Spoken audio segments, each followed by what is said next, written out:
What's up, guys? Spenny. President Trump may be ushering in peace in the Middle East, but he's bringing war to his opponents, going scorched earth Moab napalming of Hillary Clinton, Barack Obama, and Joe Biden, and everybody in the Middle East is laughing hysterically as Trump roasts his Democrat and left-wing opponents as they lose power and credentials all around the world.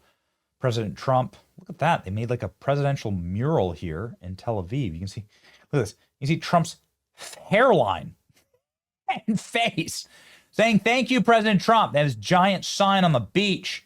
There goes Donald Trump frickin' landing as he has negotiated the release of hostages. Very good thing. After 2 years in captivity, all the hostages are now free. That's great.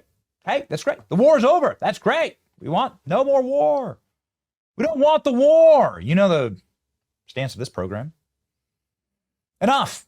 Like, I'm not going to sit there and simp for one side or the other. I'm saying that, like, when there are American allies involved, when there are regional conflicts like this, that it's going to, like, the chances of it leading to a larger conflict that then drags us in and causes another forever war is high. I've seen it happen before. Lots of times, sadly, in my relatively short life. And so, yeah, I want the end of a war. I want the end of the Ukraine war. I want the end of this war. And I'm glad that President Trump was there to usher in peace. It is a massive and good thing. Trump says he's not going to heaven. But blessed are the peacemakers, ladies and gentlemen. And Trump saying, "I don't think I'm heaven bound." Well, Trump was there to issue peace, which is, of course, a good Christian principle. But he was also there to make war with his enemies like Hillary Clinton. Here's Donald Trump in front of the Knesset saying, you know, Hillary Clinton said I'd be starting wars, now I'm ending them. When you settle 8 wars in 8 months, that means you don't like war. Everyone thought I was going to be brutal. In fact, I remember Hillary Clinton during a debate, she said, look at him, he's going to go to war with everybody. And actually, she said, he's got a personality that's all about war. No, and my personality actually is all about stopping wars, and it seems to work. It seems to work. But it also means this name change and our attitude that we're not going to go into a war. But if we do, we're going to win that war like nobody has ever won a war before. We will not be politically correct, but we're not going to be there. And I think, you know, as you mentioned, he says this because Hillary Clinton said during their debate that Donald Trump would bring war. And then they were able to install their candidate. And their candidate did nothing but start wars, right? Hillary Clinton was able to get a zombie administration where her and Barack Obama got everything that they ever wanted in Joe Biden. Joe Biden, of course, totally lobotomized. But Joe Biden was a zombie administration for the neocon, globalist, new socialist, neo-socialist, right? Like ideology. And all it did was start wars. Gaza, Ukraine, so on and so forth. And so it was a nightmare. And everybody knows that it's a nightmare. And Donald Trump straight up calling it out. He called it out in Israel. He called it out here in Egypt. Doing very well. We're very proud of him because we knew each other from the beginning. The first time I met, it was in a hotel, and I was going to meet him, and then Hillary Clinton was following me. Remember Hillary Clinton? And he liked me so much, he never even got to see Hillary. He saw her for about 2 seconds.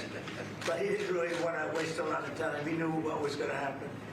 But that was the first time we met, and we had a very good chemistry together. And it continues till today. So I want to thank you all very much. I appreciate the way you covered this really momentous... Roasting Hillary Clinton there, in front of the Egyptian president, and then in front of all the leaders of the world. Donald Trump went in even harder, calling her a crooked Hillary. We have the host tonight, and I just want to thank you very much. It was a reason we chose Egypt, because you were very helpful, and very, very helpful. Everybody wanted to have this, but we really thought it was appropriate, and you are a great leader. We have very little crime. We have problems that other countries don't have, and of course, nothing's perfect. But the job you do is amazing, and I want to thank you. Another one, you've been my friend right from the beginning, during the campaign against crooked Hillary Clinton. Have you heard of her? We were both downstairs waiting to go up to meet this gentleman who has a place called Egypt, the oldest civilization. They say 6,000 years. China is 5,000 years, but you're actually number one, 6,000 years. Can you believe it? But the oldest, they say, civilization. But so I went up to meet him first, and we liked each other so much that she waited for about an hour and a half. And I think your meeting lasted about 2 minutes with her. So I always remembered that. But that was our first meeting. We had great chemistry. You can see all the world leaders behind him, like all the European leaders, all the Muslim leaders. This is a hysterical. This is just great. And then everyone laughs when Donald Trump says crooked Hillary Clinton. She is the laughing stock of the world. And is she actually eating some humble pie? I don't know, man. Look at this. Hillary Clinton commends Trump for Israel-Hamas peace deal. The Trump administration deserves a lot of credit and has set the conditions that never existed in recent times. And so shame on us if we don't take advantage of it. Very interesting. Let's listen. Ultimately, the Palestinian people are a long way from that. Yeah, Deserves a lot of. And Nora, if I could just add, if I could just add, because I think it's important to put the context around this, as Condi did, with the dismantling of Hezbollah, with the successful attacks on Iran, and with a new regime in Syria that is looking for some kind of accommodation with Israel, this set of conditions has never existed in recent times. And so shame on us if we don't take advantage of it. And also, it should encourage the regional powers to see it as an opening that we've never had before. Never heard her that conciliatory. Maybe she's worried about being prosecuted. I don't know. So who's this Hillary Clinton? She was encouraged by the events of the last several months. First of all, the NATO commitment by individual member states to increase their defense spending is commitments that now have to be followed through on. The willingness of European countries to support Ukrainians. I think all of that is a very good signal that there is beginning to be a better understanding, both by the president and the people around him, as well as by the leaders of our European allies, that there can be common ground amongst us. And the kind of dismissiveness that we saw in the first Trump administration has been replaced by a much more obvious working relationship to the good of European security, transatlantic security, and hopefully Ukrainian security. So she says that she's like, Hillary Clinton praises Trump. Hillary offers unexpected compliment to Trump over Gaza peace deal. While Trump blasts Biden and Obama for failing the Middle East and delivers ultimate payback to Hillary Clinton. This is the alternate headline. That's just what happens when you lose. And Donald Trump has won.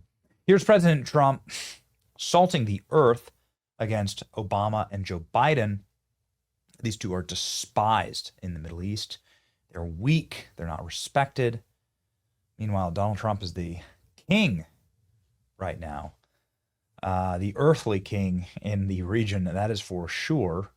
Man, the way that he's treated is just monumental, magnanimous, majestic. It's fun to watch. Here's President Trump scorching Obama and Biden. So instead of building fortresses to keep enemies at bay, the nations of this region should be building infrastructure to weave your commerce closer together, because you've got to compete with the big world out there in commerce now. It's a different kind of competition. Instead of making weapons and missiles, the wealth of this region should flow to schools and medicine, industry, and frankly, the new hot thing, artificial intelligence. It's a lot of intelligence they're going to have to be thrown off to pay back these sums of money that they're doing. But that's really the hot one. And I might say that the United States, a year ago, was a dead country. I say it to people. I heard it first from the King of Saudi Arabia. I then heard it from UAE. I heard it from Qatar. I heard it from many other countries. A year ago, the United States of America was a dead country. Now it's the hottest country anywhere in the world. It is the hottest. There's no question about it.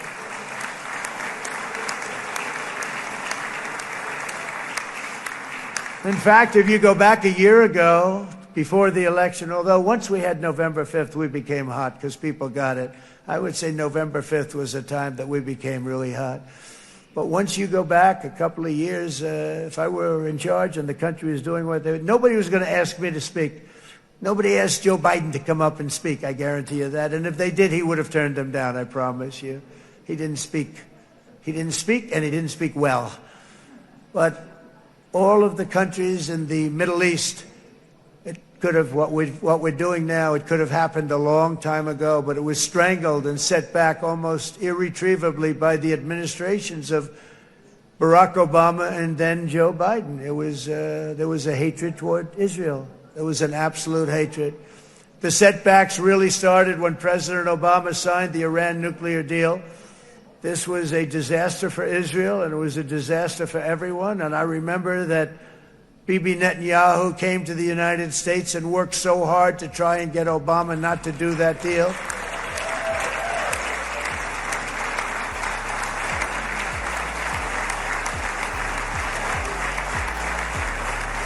He worked so hard. But it was like talking to a wall.